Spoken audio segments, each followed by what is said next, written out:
राजस्थान में करोड़ों रुपए की चीनी खराब हो गई है, जो अब अमानक हो चुकी है और खाने योग्य नहीं रही।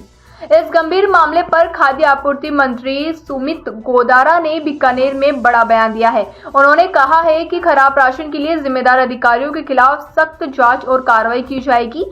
मंत्री गोदारा ने यह भी कहा है कि यूरिया के साथ चीनी का गोदाम में रखा जाना गलत है और इस मामले की पूरी जांच की जाएगी।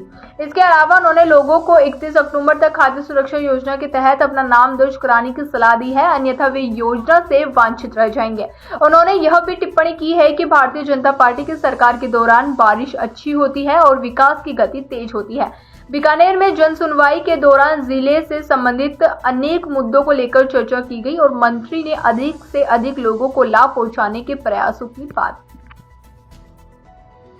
राजस्थान के खाद्य आपूर्ति मंत्री सुमित गोदारा बीकानेर दौरे पर हैं। बात करते हैं हम सर, अगर हम बात करें तो अभी रिसेंट एक इशू आया है चीनी का।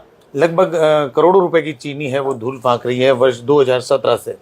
आप चूंकि रसद विभाग के मंत्री हैं, क्या कहेंगे? नहीं, ये बात संज्ञान में आया और बड़ा विषय गंभीरता से लिया और मैंने अधिकारियों को निर्देश दिया कि इस पर त्वरित कार्रवाई करते हुए इसका निस्तारण करें। और बहुत ही जो आप मीडिया के साथियों को धन्यवाद जो विषय संज्ञान में लेकर आए कि इतने सालों से चीनी रही और उसका उपयोग नहीं हो पाया। बहुत गंभीर मामला है और इस पर अवश्य कार्रवाई होगी। अभी तक राजस्थान में आपने अन्य जगहों पर भी इस तरह के बारे में आप अधिकारियों से बात की होगी? नहीं, बिल्कुल बात वाजिब है। और पूरे कई जगह राजस्थान में विषय आया और इस पर बिल्कुल मैं कह रहा हूँ ना, इसको हमने मंगाया, इसके नोट मंगाया और इसका जल्दी इस पर कार्रवाई की जाएगी और इसका निस्तारण भी किया जाएगा। अगर भंडारण की स्थिति की बात करें तो चीनी को यूरिया के साथ रखा गया, जैसे बीकानेर में हमने देखा, जगह जगह देखने में आ रहा है। तो चूंकि वो खाद्य पदार्थ नहीं है, वो अखाद्य। तो गंभीरता वाला विषय रही है जो चीनी का इतने साल, आज 7 साल तक यदि पड़े रहना भी और खराब होना, ये बहुत ही गंभीर विषय है।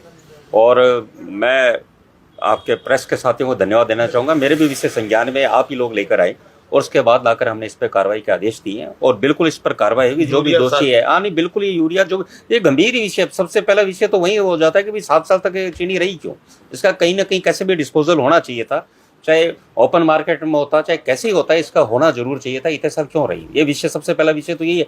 फिर साथ में तो सारे विषय जो आप बता रहे वो आ ही रहे हैं, वो तो बात है ही साथ में। राजस्थान में बारिश खूब हुई है, लबालब रहा है प्रदेश, खूब अच्छी, तो इससे जमाना भी नो डाउट अच्छा है। उसके लिए क्या कहना चाहिए? बहुत ही शानदार। ये तो आम जनता कहती है, जब भी भारतीय जनता पार्टी सरकार प्रदेश में आती है अच्छा जमाना होता है। आम किसान ये बात कहता है और इस बार तो रिकॉर्ड तोड़ बारिश हुई है। बारिश ने रिकॉर्ड तोड़ बारिश हुई है और उससे बड़ा ना सिर्फ अच्छा जमाना होगा, अच्छी फसलें होगी, बल्कि वाटर लेवल भी बढ़ेगा। तो ये भी बहुत बड़ा लाभ आने वाले समय में क्षेत्र को मिलेगा।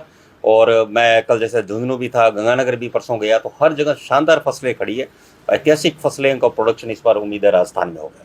है इसमें तरह तरह के हर तरह के विषय आते हैं। कोई ऐसा विषय नहीं होता जो बहुत बचता है। सब तरह के लोग, हर आदमी अपनी समस्या, अपनी बात को लेकर आता है। कोई विकास के काम आते हैं, कोई व्यक्तिगत समस्या, सब तरह के कामों को लेकर जन आते हैं। तो हमारा प्रयास रहता है मौके पर ही फोन करने का कि आम जन को सुविधा उपलब्ध हो सके। एक निवेदन आपके माध्यम से और करना चाहूँगा कि हमारे विभाग के द्वारा EKYC कराई जा रही है। सुप्रीम कोर्ट के निर्देश और केंद्र सरकार के निर्देश अनुसार 31 अक्टूबर तक जो भी खाद्य सुरक्षा लाभार्थी हैं जिन्होंने अपना EKYC नहीं कराई है वो करा लीजिए, क्योंकि यदि 31 अक्टूबर तक वो नहीं कराएंगे तो 1 नवंबर से खाद्य सुरक्षा योजना से वो बाहर हो जाएंगे। उनका नाम स्वतः ही कट जाएगा।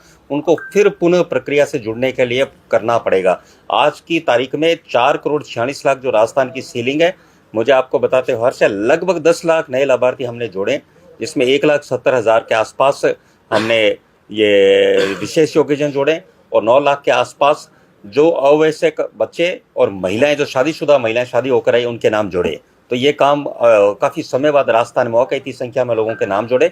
और दूसरा, अभी तक 82 लाख के आसपास लोगों ने EKYC नहीं कराई है। मैं उन सबसे निवेदन करूंगा कि आप EKYC कराइए, क्योंकि 31 अक्टूबर तक आप नहीं कराओगे तो आपका नाम खाद्य सुरक्षा योजना से बाहर हो जाएगा। फिर हम नए आवेदन लेकर नए लोगों को इसमें जोड़ेंगे, जो खाली रिक्त स्थान है उनमें नए लोगों को जोड़ेंगे।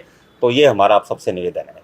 तो देखिए, EKYC नहीं करवाई है तो जरूर करवा लें। लगभग 82 लाख लोगों की ये बात है, करवानी जरूरी है। नहीं करवाएंगे तो खाद्य सुरक्षा योजना से एक तरह से आप बाहर हो जाएंगे। तो निश्चित रूप से बड़ा संदेश सुमित गोदारा के द्वारा दिया जा रहा है। वहीं चीनी की अगर बात करें तो करोड़ों रुपए की जो चीनी है उसका निस्तारण जरूर जल्दी कराया जाएगा। और ये कहीं ना कहीं लापरवाही है और लापरवाही किए गए जिन जो अधिकारी इसके लिए जिम्मेवार हैं उनके ऊपर भी कार्रवाई की जाएगी। KK सिंह, बीकानेर।